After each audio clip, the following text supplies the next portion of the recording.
చాలామంది రైతులు సాగు కోసం పెట్టుబడి పెట్టలేక చాలామంది బీడు భూములుగా మార్చుతున్న పరిస్థితి పంట భూములన్నీ కూడా. వీటిని ఎలా నివారించగలుగుతారంటారు రైతులు?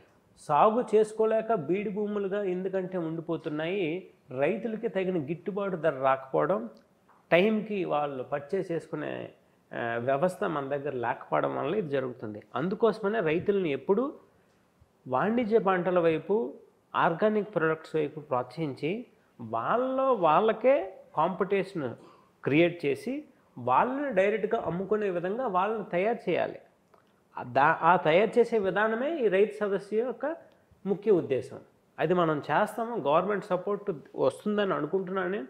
గవర్నమెంట్ సపోర్ట్ వచ్చినా రాకపోయినా ఇది చేసి తద్వారా వచ్చే 5 నుంచి 6 సంవత్సరాల్లో 10 లక్షల ఉద్యోగాలు క్రియేట్ చేయగలము అనేది నా యొక్క అభిప్రాయం. ఎందుకంటే దీనికి digital India, digital Bharat support కూడా ఉంది. నరేంద్ర మోడీ గారితో రీసెంట్గా నేను మీట్ అయినప్పుడు కూడా మా ఉత్తరాంధ్ర గురించి చెప్పాను. ఉత్తరాంధ్ర నుంచి దాదాపుగా 30 లక్షల మంది వలస వెళ్ళిపోయారు.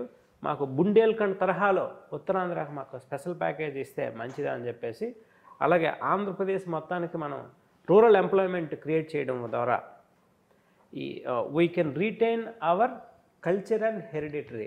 భారతీయ సంస్కృతి సాంప్రదాయం అనేది ఈ మేధో వలసల వల్ల మరికొంచెం తగ్గిపోతుంది.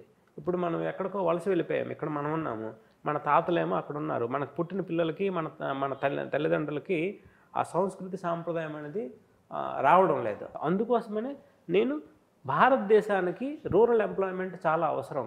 డిజిటల్ ఇండియా యొక్క ముఖ్య పాత్ర, దాన్ని మనం జాగ్రత్తగా చేసుకోవాలని చెప్పేసి దీన్ని కూడా నిర్వహించడం జరుగుతుంది.